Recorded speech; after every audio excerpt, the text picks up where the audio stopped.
Rain hammered the iron gates. A 10-year-old black girl stood there, drenched. 3 hours waiting. Security guard Thomas Chen checked his watch, 7:13 p.m. His radio crackled, Victoria Harrington's cold voice. "If that child returns, don't let her in." Black Rolls-Royce headlights cut through the storm. The girl ran, slammed her palms against the window. "Mr. Harrington, please, save my mom!" Richard Harrington, 54, looked up. Through rain-streaked glass, a child's face, twisted in terror. "They beat her! Threw her in the alley! She's dying!" His driver reached for locks. "Sir," Mrs. Harrington said. "Open it!" Amara sprinted into darkness. Richard followed. Behind the dumpster, a woman lay broken, bruised face, blood in her hair, shallow breathing. Elena Jennings, his housekeeper. Amara knelt, sobbing. "Your wife did this. Please, you have to stop her." Richard stared at the unconscious woman and realized he'd been living with a monster. Sirens wailed. Paramedics lifted Elena onto a stretcher. Oxygen mask, IV lines, urgent voices. Severe head trauma, 3 broken ribs, malnutrition. "How long has she been out here?" "Since 5 o'clock, Amara whispered. "I tried to move her, but she's too heavy." Richard climbed into the ambulance. His driver protested. "Sir, the board meeting—" "Cancel it." Richard pulled the door shut. County General ER, fluorescent lights, broken AC, the smell of disinfectant and desperation. Amara sat rigid in a plastic chair, clutching a wet plastic bag. Her school uniform, torn at the knee, name tag barely visible.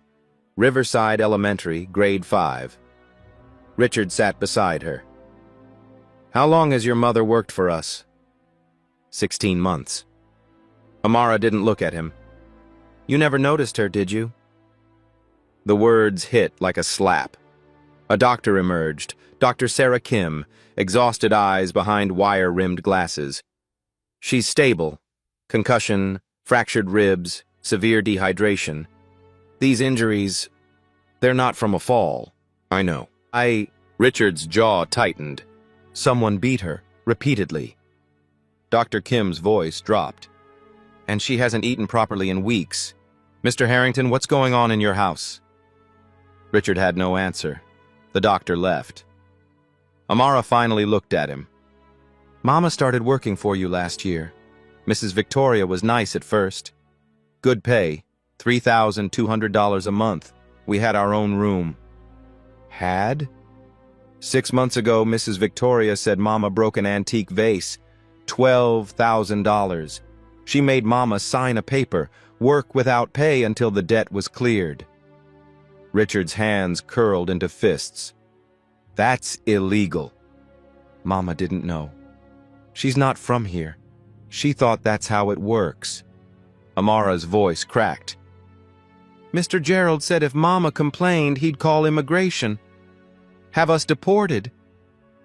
"Gerald Pierce, my head of staff?" Amara nodded. "He locked Mama in the basement once. For a whole night. Because she asked for food after the family finished dinner." Richard felt sick. "We don't live in the house anymore.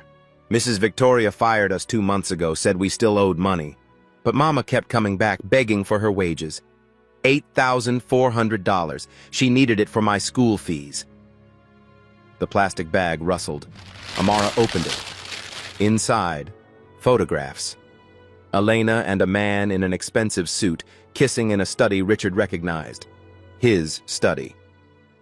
"Who is that?" "Mr. Jonathan Pierce. He comes to visit Mrs. Victoria when you're at work. Mama saw them. A lot." Jonathan Pierce, Gerald's brother. His family's lawyer for 15 years. More items in the bag. A small ledger, handwritten notes. Amara laid it on Richard's lap.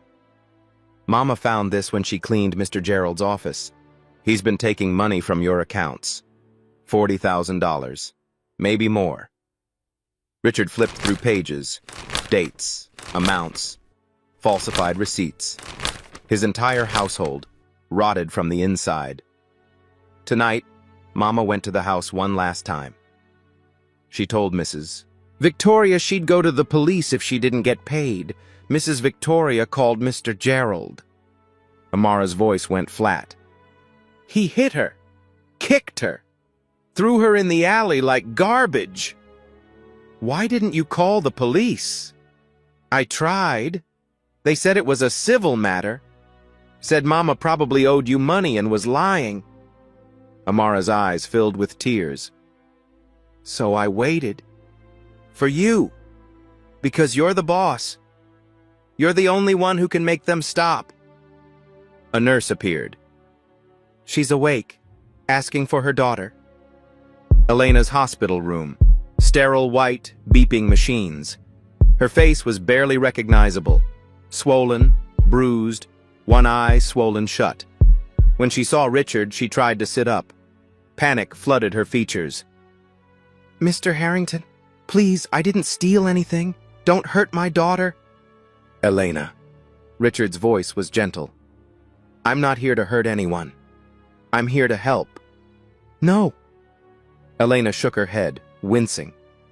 You don't understand. They'll come after Amara. They said if I told anyone, they won't touch her, I promise. You can't promise that. Elena's good eye is fixed on him. You don't even know what's happening in your own house. The truth of it silenced him. Amara climbed carefully onto the bed. Elena wrapped one arm around her daughter, sobbing. Richard stood in the doorway, watching. For 3 years, since his daughter Lily died, he'd buried himself in work. Let Victoria run the household, stopped seeing people as people. Now, a 10-year-old girl had just handed him evidence of crimes committed under his own roof. His phone buzzed. 14 missed calls from Victoria. He turned it off. Elena, he said quietly, tell me everything. Elena's voice was barely a whisper. Each word seemed to cost her. I came to America 5 years ago. Legal, work visa. I was a nurse in Jamaica, hoped to get certified here. But the course is too expensive. She paused, breathing shallow. Amara held her hand. Amara's father died in a construction accident. No compensation, no insurance. I took any job I could find. Cleaning, cooking, childcare.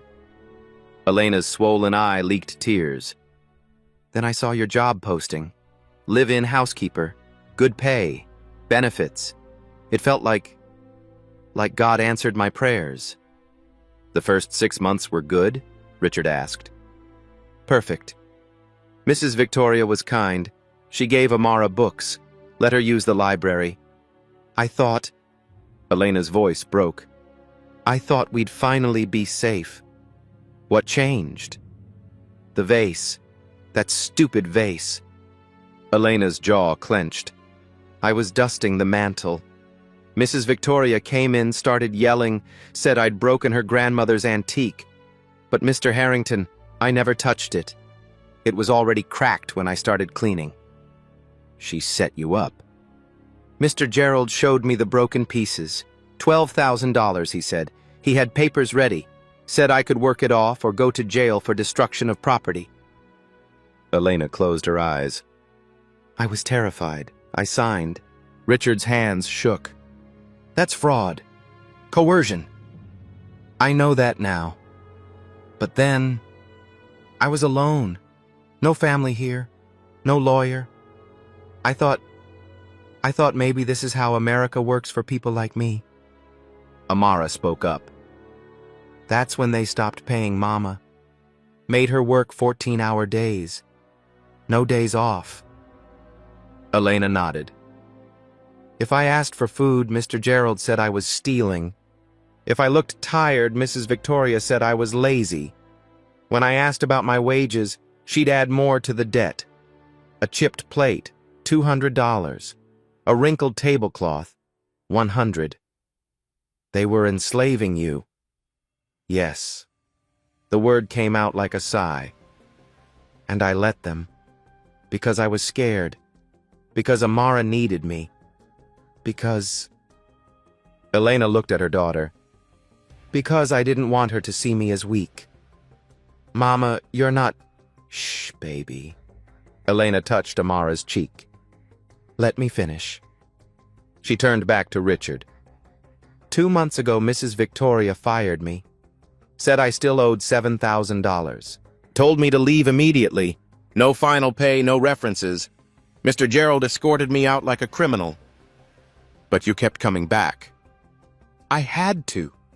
That money, $8,400, I earned it. Every penny. Amara's school needs tuition. Our landlord is threatening eviction. We've been eating 1 meal a day. Elena's voice hardened. I wasn't going to let them steal my daughter's future. Richard stood, paced. The photographs. Jonathan Pierce and Victoria. I saw them together many times. In your study, your bedroom, once in the wine cellar. Elena's voice dropped. I'm sorry I invaded your privacy, but I needed proof. In case they did exactly what they did tonight. Gerald's embezzlement? I found the ledger in his office. He didn't know I could read financial records. I managed hospital budgets back home. The numbers were wrong, way wrong. So I started taking notes, copying receipts. Amara pulled more papers from the plastic bag. Bank statements, invoices with altered amounts, a pattern of theft spanning 18 months. How much? Richard asked. At least 40,000, maybe more. Elena coughed, winced. I'm sorry. I should have told you sooner. But Mrs. Victoria said... She said you knew, that you approved, that you were all in it together. The accusation hung in the air. Elena. Richard knelt beside the bed. I didn't know. Any of it. The vase, the wages, the abuse. I swear to you, I didn't know. How could you not know? Elena's voice was soft but cutting. I cleaned your house every day for 16 months. Made your bed, cooked your meals. I was invisible to you. The words landed like stones. You're right. Richard's throat tightened. After my daughter died, I stopped paying attention. To anything, anyone. I let Victoria run everything. I just worked. And I'm sorry. I'm so sorry. Silence. Then Amara spoke. Will you help us now? Richard looked at the child, 10 years old, sitting in a hospital chair too big for her, asking the man who'd failed her mother if he'd finally do the right thing. Yes. He stood. Elena, you and Amara are not going back to that rental room. I'm putting you in a hotel. Safe. Secure. And tomorrow... His voice turned to steel. Tomorrow, I'm going home to have a conversation with my wife. 6:45 a.m. Richard's Rolls-Royce pulled through the estate gates. He hadn't slept. Spent the night in the hospital cafeteria, making calls. His lawyer, his accountant, the police. Now walking into his own foyer felt like entering enemy territory. Victoria descended the stairs, silk robe, perfectly styled hair, coffee cup in hand. The picture of elegance. Where were you? Her voice dripped with irritation. You missed the Vanderbilt dinner. Do you know how embarrassing... Richard dropped the plastic bag on the marble floor. Photographs spilled out. Victoria frozen. Sit down. Richard, I can explain. I said sit. She sat. For the first time in their 12-year marriage, fear flickered across her face. Gerald Pierce appeared from the kitchen. Mr. Harrington, good morning. Don't move! Richard's voice was ice. Thomas, hold him there. The security guard stepped forward, hand on Gerald's shoulder. Richard spread the evidence across the coffee table. Photographs, ledgers, wage slips, text messages pulled from Elena's broken phone. 16 months, Richard said quietly. 16 months, you tortured a woman in my house, under my roof. She was stealing, Victoria started. The vase was already broken. I have the insurance report from 8 months before Elena started working here. You filed a claim. Got $8,000. Richard's jaw clenched. You manufactured a debt to enslave her. That's not... Shut up. He turned to Gerald. You embezzled $127,000, not 40. 127. My accountant found the real numbers. Gerald's face went white. And you? Richard looked at Victoria. You've been sleeping with Jonathan Pierce. Planning what? Divorce? Taking half my assets while you and the Pierce brothers disappear to the Caymans? Victoria's mask cracked. You're being ridiculous. I have recordings. Jonathan's office is under surveillance. Corporate policy, remember? You discussed the whole plan there. Very convenient. The doorbell rang. Richard opened it. 2 police officers. Detective Linda Torres flashed her badge. Mr. Harrington? Come in. Wait, Richard, you can't... Victoria stood. Mrs. Victoria Harrington, you're under arrest for conspiracy to commit assault, labor trafficking, and wage theft. Detective Torres pulled out handcuffs. You have the right to remain... This is insane! Victoria's voice rose to a shriek. That woman is lying. She's a con artist. Richard, tell them... Gerald Pierce, the second officer moved forward. You're under arrest for assault and battery, embezzlement, and criminal threats. Gerald lunged for the door. Thomas tackled him. They went down hard. A lamp shattered. Get off me! You don't know who you're dealing with! Gerald thrashed. My brother is a lawyer! He'll sue every one of you! Your brother is next, Detective Torres said calmly. Jonathan Pierce is being picked up at his office as we speak. Handcuffs clicked. Victoria turned to Richard, desperation replacing rage. Please, we can fix this. Just you and me. Send them away. We'll pay the woman whatever she wants. Her name is Elena. Fine. Elena. We'll give her money. Make her sign an NDA. You're not listening. Richard's voice was quiet, deadly. You beat a woman unconscious and threw her in an alley like trash, in front of her 10-year-old daughter. There is no fixing this. Camera flashes exploded outside. News vans lined the driveway. Thomas had tipped off the media. You'll regret this, Victoria screamed as officers led her out. I'll take everything. Your reputation, your company, everything. The door closed. Silence. Richard stood alone in his 14,000-square-foot mansion. Empty. Cold. His phone rang. The hospital. Mr. Harrington? Elena is being discharged. She's asking, should she go back to her rental? No. Richard grabbed his coat. Tell her I'm coming. Tell her she's coming home. The Bentley Hotel, 14th floor, suite 1408. Richard knocked. Amara opened the door, wearing clothes 3 sizes too big, courtesy of the hotel gift shop. Mr. Harrington! She threw her arms around his waist. Elena sat on the couch, freshly showered, face still swollen but cleaned. A nurse had just left. Fresh bandages, pain medication, discharge papers. How are you feeling? Like I was hit by a truck. Elena tried to smile, winced. But alive. Thanks to you. Richard sat across from her. Victoria and Gerald were arrested this morning. Jonathan Pierce is in custody. It's over. Elena's good eye filled with tears. I can't believe it. I mean, I hoped, but I didn't think you'd actually do it. You didn't think I would? You're rich. She's your wife. I'm just a housekeeper. You're a person who was tortured in my home while I looked the other way. Richard's voice cracked. I'm sorry, Elena. I'm so sorry. Amara climbed onto the couch beside her mother. What happens now? Elena asked quietly. That's why I'm here. The social worker said you were going back to your rental. I can't let you do that. Elena stiffened. Mr. Harrington, we're grateful, but we're not charity cases. I'm not offering charity. I'm offering justice. He leaned forward. I have a townhouse in Riverside, 3 bedrooms. Separate guest apartment with its own entrance. It's been empty since my daughter died.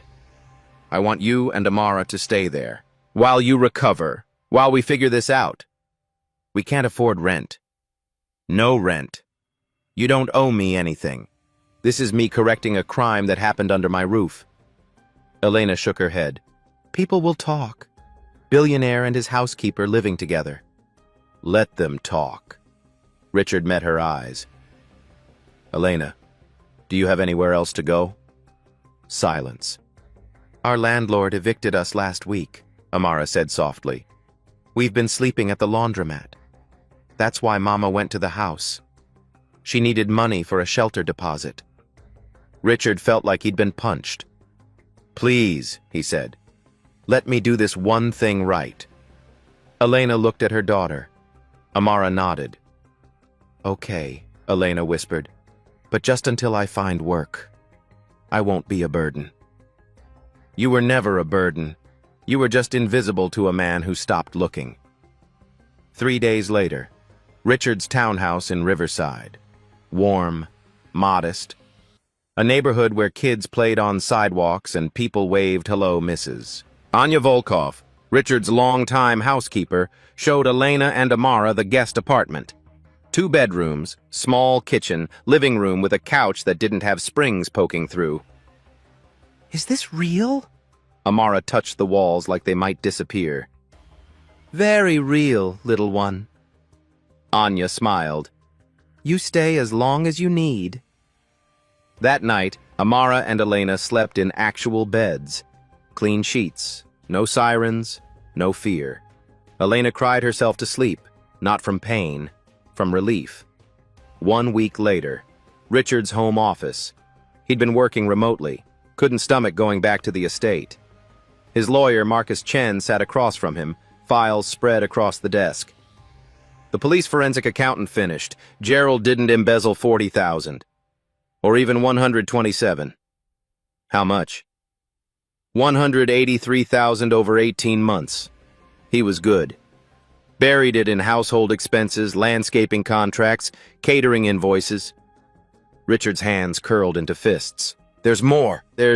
We found 3 previous housekeepers, before Elena, all women of color, all settled with NDAs and small payouts after similar incidents.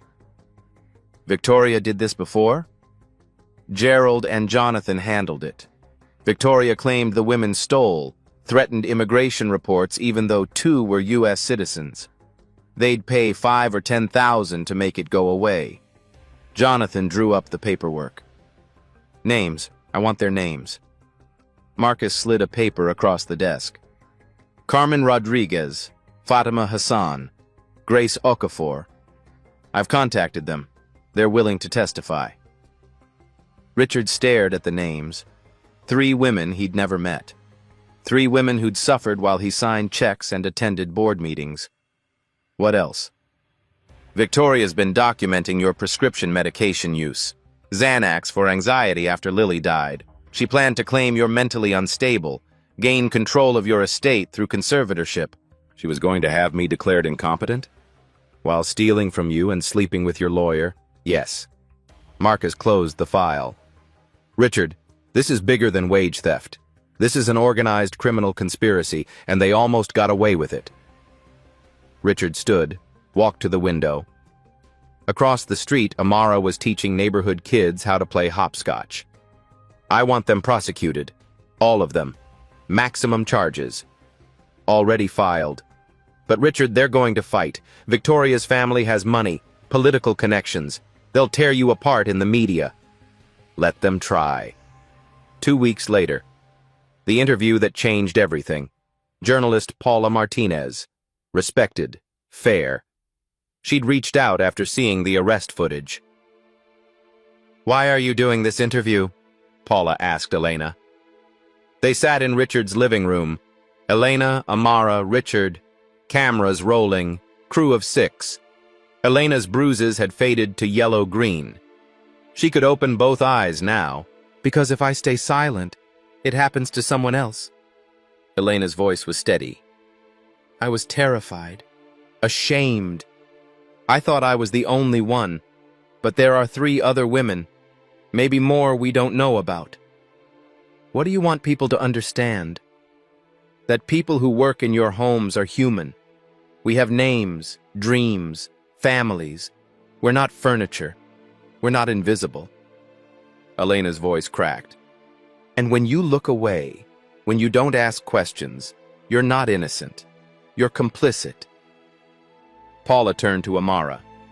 You're 10 years old. You waited 3 hours in the rain for Mr. Harrington. Why? Amara looked straight at the camera. Because my mama is the strongest person I know. She survived so I could go to school. So I could have a better life. She paused. Mr. Harrington didn't save us. He just finally saw us. That's what people need to do. See the helpers, the cleaners, the workers. See us. We're here. The crew behind the camera went silent. Paula's eyes glistened. Mr. Harrington, you're a billionaire. Your wife is in jail. Your lawyer is under investigation. Some people say this is a publicity stunt. What do you say? Richard looked at Elena and Amara, then back at the camera. I say I was the man of the house, and I let a criminal operation run under my own roof because I was too comfortable to pay attention, too buried in grief to see suffering 3 floors below me. He leaned forward. I'm announcing the Lily Harrington Foundation for Domestic Workers' Rights. $50 million from my personal holdings, legal aid, safe housing, worker advocacy. Because Elena is right. When we look away, we're complicit. He stood. If you employ people in your home, see them. Know their names. Ask about their lives. Pay them fairly. Your comfort should never cost someone their dignity. The interview aired that night. 28 million views in 48 hours. The hashtag #ISeeThem trended worldwide. Donations flooded in. Domestic workers from 50 states shared stories. And Richard Harrington, billionaire, CEO, grieving father, became the face of a movement he never intended to start. 1 month later. Saturday morning. Amara sat at the kitchen table, math homework spread out. Richard leaned over her shoulder. If Train A leaves at 60 miles per hour, and Train B leaves 30 minutes later at 75 miles per hour, Amara chewed her pencil. When do they meet? You tell me. Amara scribbled equations. Her tongue stuck out in concentration. 1 hour and 12 minutes. Show me your work. She did. Perfect. You're going to be an engineer someday, Richard said. Maybe, or a lawyer, so I can help people like Mama. Elena appeared in the doorway, dressed for her first day at Mercy Hospital, part-time nursing assistant position. Dr. Rebecca Hartman, an old colleague, had vouched for her despite the employment gap. How do I look? Elena smoothed her scrubs. Beautiful, Richard said, then caught himself. I mean, professional, very professional. Amara giggled. Elena's cheeks warmed. Thank you, for everything. The interview helped. Dr. Hartman said half the hospital staff saw it. You earned that job yourself. Still. Elena picked up her bag. I start paying rent next month, I insist. Elena. I insist, Richard. The first time she'd used his first name. I need to do this, for me. He understood. Okay, but the market rate, nothing inflated. Deal. She left. Richard watched through the window as she walked to the bus stop, shoulders back, head high. You like her, Amara said. Richard turned. What? You look at Mama the way Daddy used to look at her, before he died. Amara, It's okay. Mama likes you too. She smiles now. Real smiles. Not the fake ones she used with Mrs. Victoria. Richard sat down, suddenly unsure. Your mother and I, we're just... friends? Amara raised an eyebrow. 10 years old, going on 30. Yes, friends. Okay. She returned to her homework. But Uncle Richard? Yes? Friends are good. We didn't have any before. Now we have you and Mrs. Anya and Mr. Thomas. It's nice, having people who see us. Richard's throat tightened. I see you, Amara. Both of you. I promise I'll never stop seeing you. She smiled, went back to train problems. Outside, storm clouds gathered. Richard's phone buzzed. Unknown number. He ignored it. 3 miles away, in county jail, Victoria Harrington handed a phone back to her sister Margaret. It's done, Margaret said. The investigator starts tomorrow. Victoria smiled.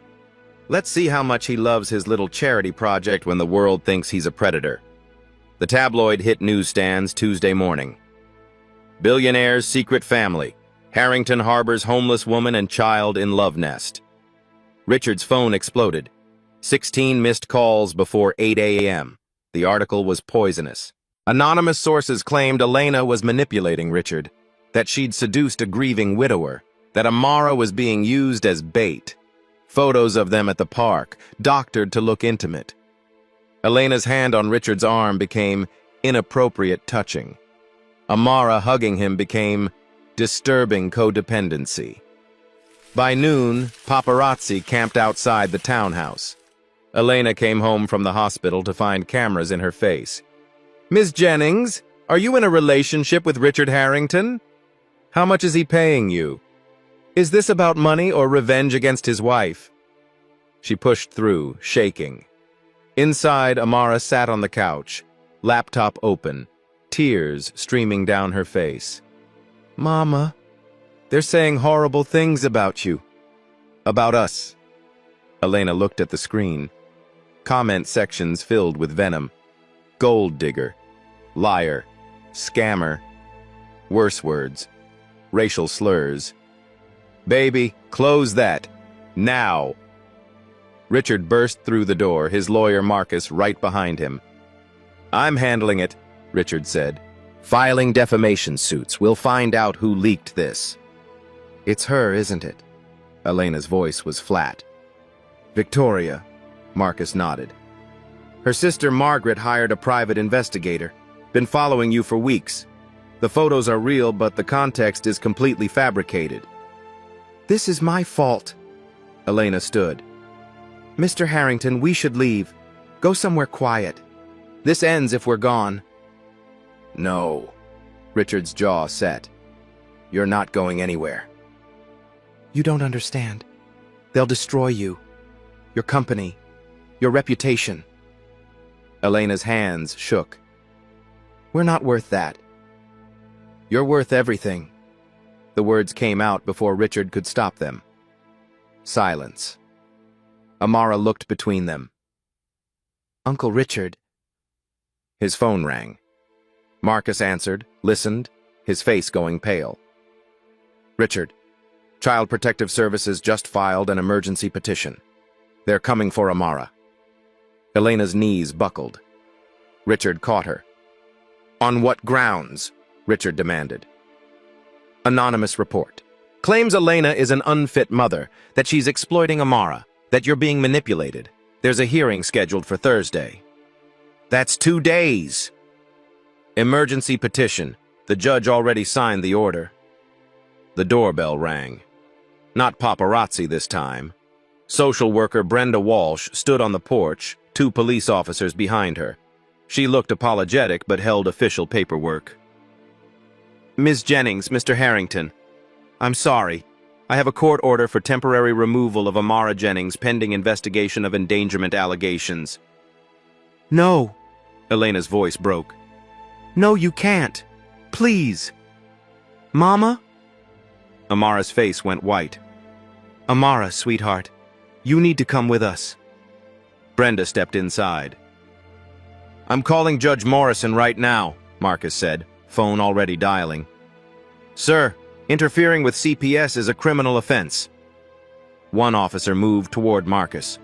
Richard stepped between them. She's not in danger. This is retaliation. We can prove it. That's for the court to decide, Mr. Harrington, step aside. Amara backed away. No, no, you promised. You said they couldn't take me. Elena reached for her daughter. The officer blocked her path. Ma'am, don't make this harder. She's my child. Elena's scream shattered something in the room. She's my child! Brenda knelt in front of Amara. Honey, I know you're scared, but this is just temporary. Until we make sure you're safe. I am safe! I'm with my mom! Amara's voice cracked. Please don't do this, please! I'm sorry. They led Amara toward the door. She fought, screaming. Elena tried to follow. The second officer held her back. Mama! Mama! Baby, I'm here. I'm right here. The door closed. The van pulled away. Elena collapsed. A sound came out of her that wasn't quite human. Richard dropped beside her, holding her as she shattered. Marcus stood frozen, phone pressed to his ear. Judge Morrison won't see us until the scheduled hearing. Says his hands are tied. Then untie them. Richard's voice was raw. Call everyone. Every favor I'm owed, every connection. I want to know who filed that report, and I want them buried. Richard, if we push too hard, it looks like we're hiding something. I don't care how it looks. Richard stood, shaking. That little girl just got ripped from her mother because my wife is a psychopath and I was too blind to stop her. So you find out who signed that complaint and you burn their world down. Are we clear? Marcus had never heard Richard speak like that. Crystal. He left. Elena sat on the floor, rocking. No tears now, just empty shock. She called me Mama, Elena whispered. She kept calling for me and I couldn't help her. Richard sat beside her, didn't speak, just stayed. Hours passed, night fell. Anya brought tea, neither of them touched. The paparazzi finally left. Around midnight, Elena spoke. You can't fix poverty with money, Richard. The system is designed to crush people like me. We're too poor to matter, or too powerless to fight back. She looked at him. Even with you helping, they still took her. Because at the end of the day, I'm just the help. No. Richard's voice was steel. You're not the help. You're family. And I'm going to prove it. How? By changing the system. He stood, pulled out his phone.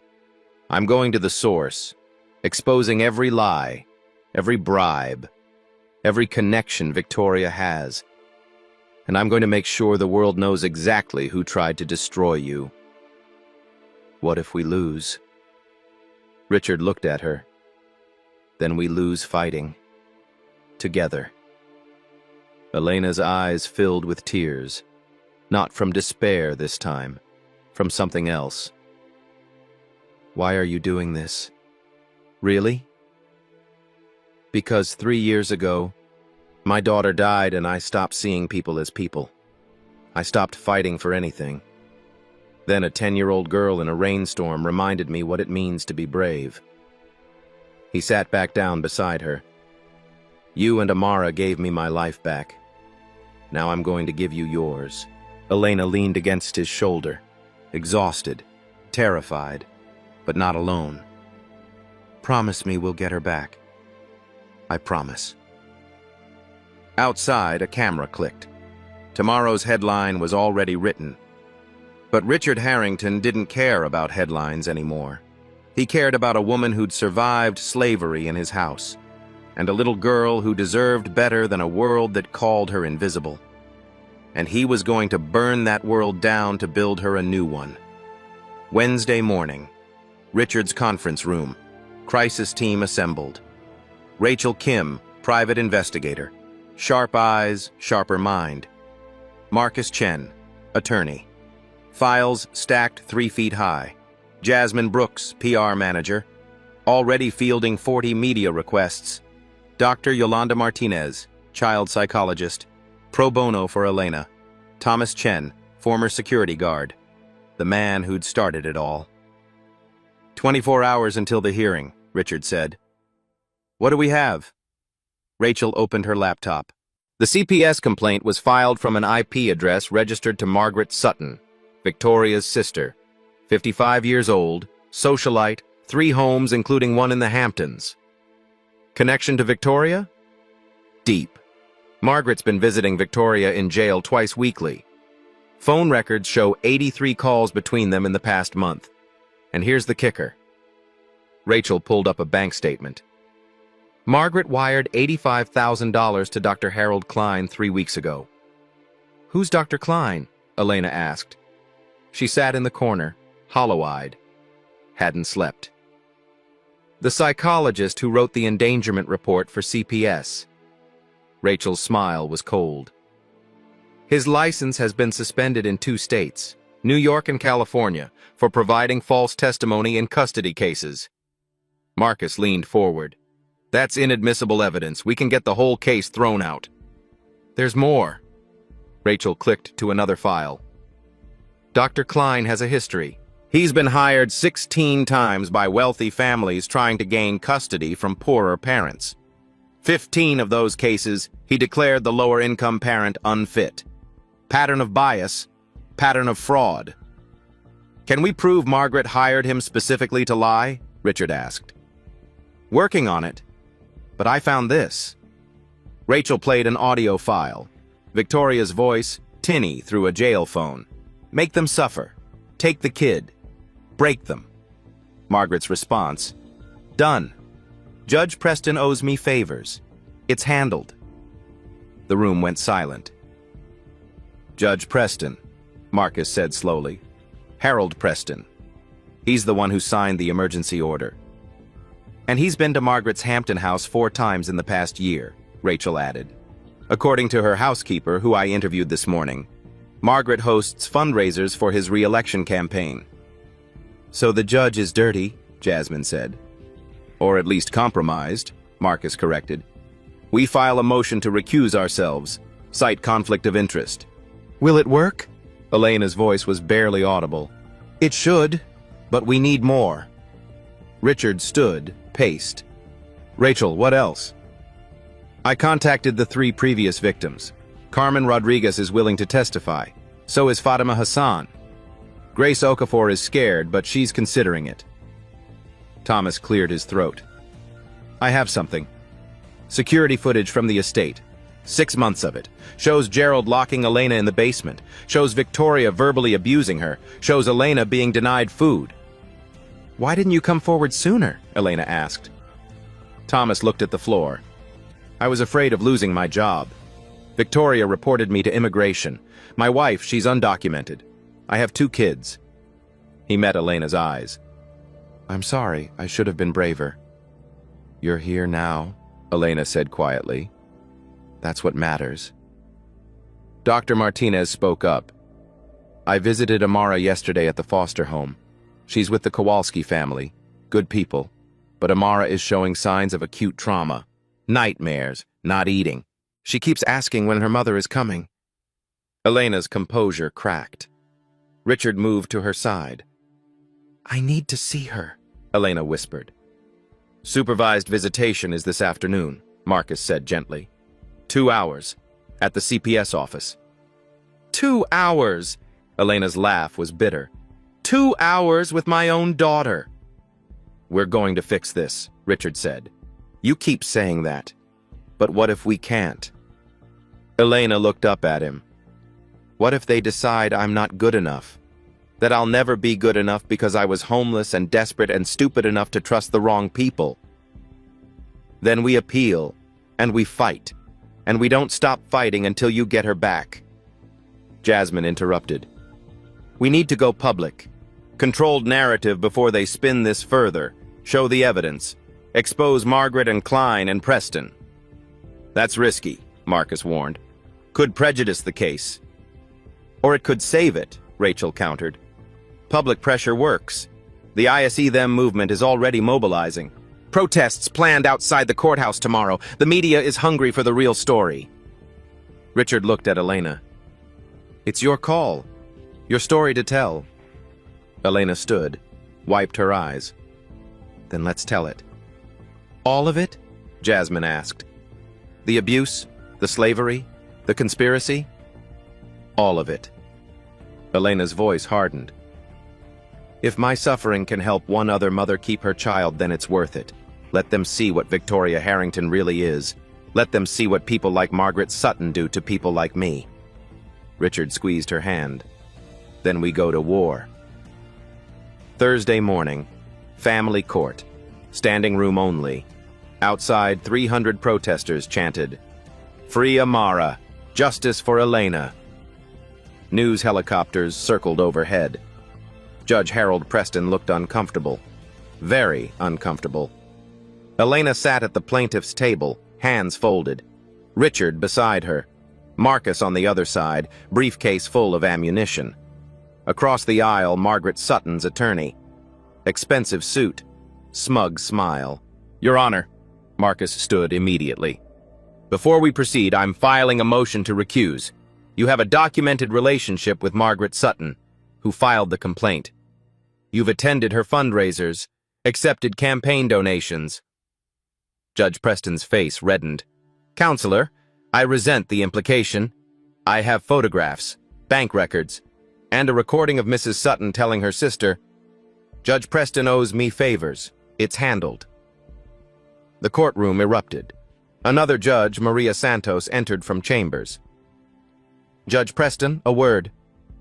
They disappeared. 15 minutes passed. Judge Preston returned, ashen. I'm recusing myself. Judge Santos will preside. He left. Judge Santos, 60 years old, iron gray hair, zero patience, took the bench. Let's proceed. Mr. Chen, present your case. Marcus nodded. Your Honor, this isn't child endangerment, it's revenge. Orchestrated by Victoria Harrington from jail, executed by her sister Margaret Sutton, using fabricated evidence and a corrupt psychologist. Serious allegations. Serious proof. Marcus called Rachel Kim. Rachel took the stand, presented bank records showing Margaret's $85,000 payment to Dr. Harold Klein, showed Klein's history of suspended licenses in 2 states, played the recorded phone call. Victoria's voice. Make them suffer. Take the kid. Break them. Margaret's response. Done. Judge Preston owes me favors. It's handled. The courtroom buzzed. Next witness, Thomas Chen. I worked security for the Harrington estate for 8 years. I saw Mrs. Victoria abuse Elena Jennings repeatedly. I have 6 months of security footage. The footage played. Elena locked in the basement, pounding on the door, begging. Several people gasped. Third witness, Carmen Rodriguez. Mrs. Harrington did the same to me 4 years ago. Accused me of stealing. Made me work without pay. Mr. Jonathan Pierce paid me $10,000 to sign an NDA and disappear. I was scared then. I'm not scared anymore. Fourth witness, Dr. Yolanda Martinez. I conducted an independent evaluation of Amara Jennings. She's well-adjusted, intelligent, with a strong bond to her mother. She shows no signs of manipulation or abuse. Dr. Klein's report is professionally negligent. She presented test results, interviews, drawings Amara made, all showing her mother as protector. Removing this child was traumatic and unjustified. Amara needs to be returned to Elena Jennings immediately. Judge Santos turned to the defense. Does Mrs. Sutton wish to testify? Margaret stood. Designer dress. Dripping contempt. Yes, Your Honor. She took the stand, denied everything, called the evidence fabricated, claimed she was protecting an innocent child from a gold digger. Marcus stood for cross-examination. Mrs. Sutton, you wired $85,000 to Dr. Klein. What was that payment for? A donation to support his work with at-risk families. At-risk families? Marcus pulled out Klein's case history. You mean wealthy families taking children from poor parents? That's 94% of his caseload. I don't know what you're implying. I'm implying you paid him to lie. Marcus played another recording. Margaret's voice speaking to Klein. I need that report to say she's dangerous, unstable. Make it clinical but damning. Klein's response, for $85,000, I can make her sound like Charles Manson. The courtroom exploded. Margaret's face drained. That's out of context. The full recording is 40 minutes, Your Honor. Mrs. Sutton and Dr. Klein discuss exactly how to fabricate evidence, how to destroy Elena Jennings as revenge for her sister's arrest. This is ridiculous, Margaret stood. That woman used her poverty to manipulate a grieving man. She's a con artist. I'm a mother. Elena's voice cut through chaos. Everyone turned. Elena stood, shaking but fierce. I survived your sister's torture. I survived being thrown in an alley. I survived losing everything, but I will not survive losing my daughter to your lies. So call me whatever you want. Poor, desperate, broken, I don't care. Because at least I'm not evil. Silence. Judge Santos spoke. Mrs. Sutton, sit down. Margaret collapsed. Mr. Harrington, you wanted to address the court? Richard stood, walked to the front.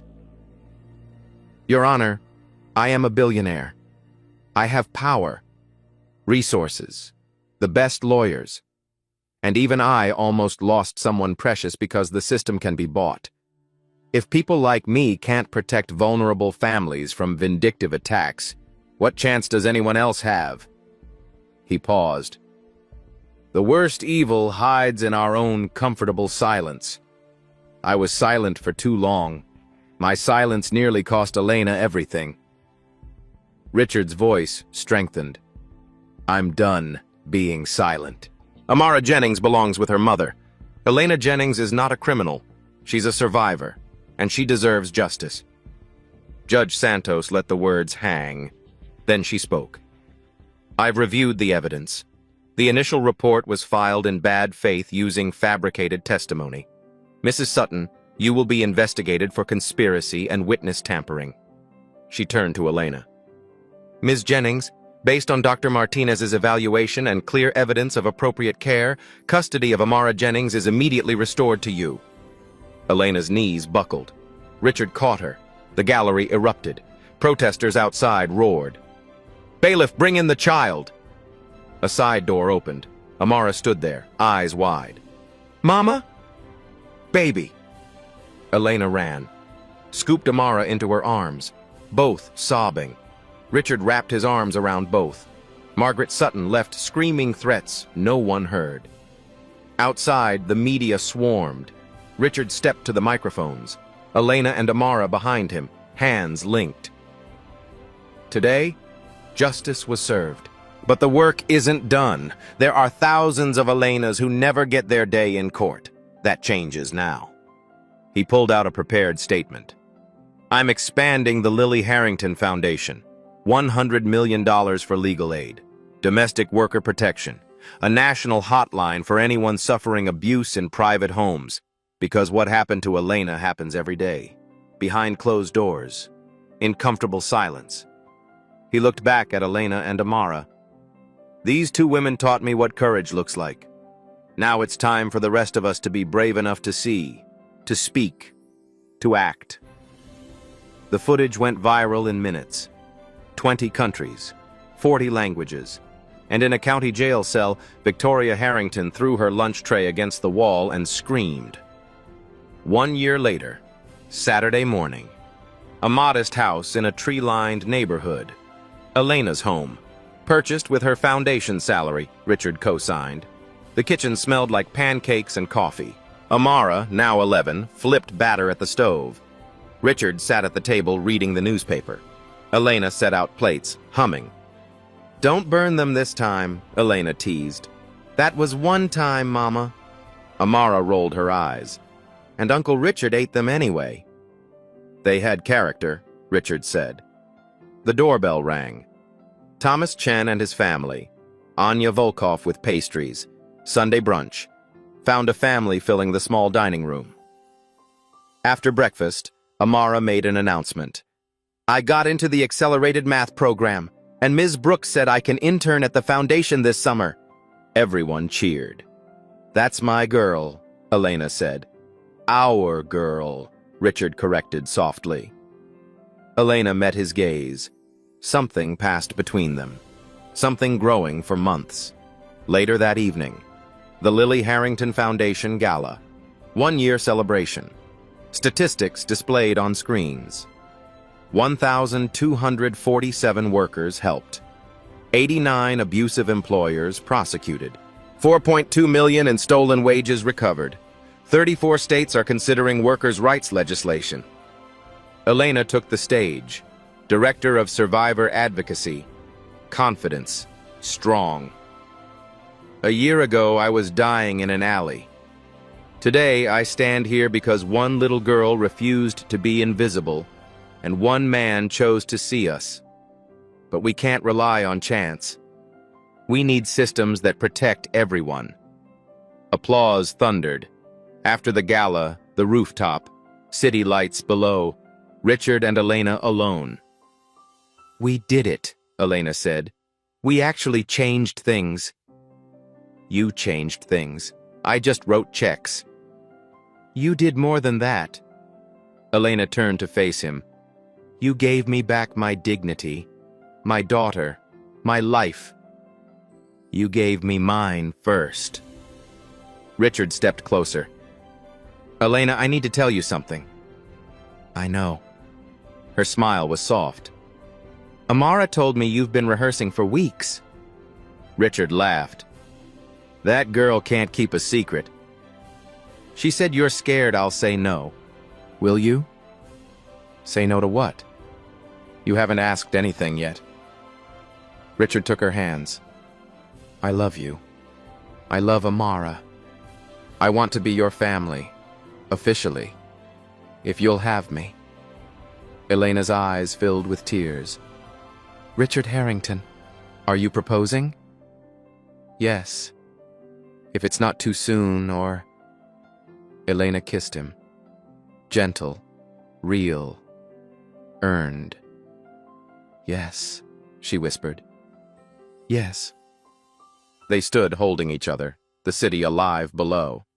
Inside, Amara watched through the glass, grinned, texted Anya, mission accomplished. Later, they visited the alley, a memorial plaque on the wall. In memory of all invisible workers, may you be seen, heard, and valued. Mama, do you ever wish none of it happened? Amara asked. Elena looked at Richard, at their joined hands. Never, because it brought us here. Richard squeezed her hand. To my family. To family? Amara echoed. They walked away together, leaving the alley behind. 5 years later, text appeared on screen. Elena Harrington, director of the Lily Harrington Foundation, published author, Invisible No More, A Survivor's Guide to Domestic Workers' Rights. Advocates for federal legislation protecting domestic workers nationwide. Amara Harrington, high school valedictorian. Accepted to MIT with full scholarship. Plans to study social justice law. Still volunteers at the foundation every summer. Richard Harrington, divested from luxury lifestyle. Lives modestly with his family. The foundation expanded to 15 cities, protecting over 12,000 workers. Recovered $47 million in stolen wages. Inspired 8 similar foundations across the country. Victoria Harrington, serving year 6 of 15-year sentence. Appeals exhausted. Margaret Sutton, completed 3-year sentence. Fined $200,000. No longer welcome in high society. Dr. Harold Klein, license permanently revoked, under federal investigation. Carmen Rodriguez, Fatima Hassan, Grace Okafor, all employed by the foundation, helping new survivors navigate the system. The screen faded to Richard's voice. People ask me what changed that night in the alley. The truth? I finally woke up. We live in a world where suffering happens in our own homes, and we call it not our problem. But it is our problem. Every person you employ, Every worker you pass, every invisible human, they have names, dreams, families. The question isn't, can I help? It's, how have I been ignoring them? Wake up before it's too late. Final image, Amara, now 17, speaking at the United Nations Human Rights Council. The cycle continues. A new generation fighting. The screen faded to black. If this story moved you, please like this video and subscribe for more stories about courage, justice, and the power of seeing each other. Share your thoughts in the comments. Have you ever felt invisible? How did someone finally see you? Let's keep this conversation going.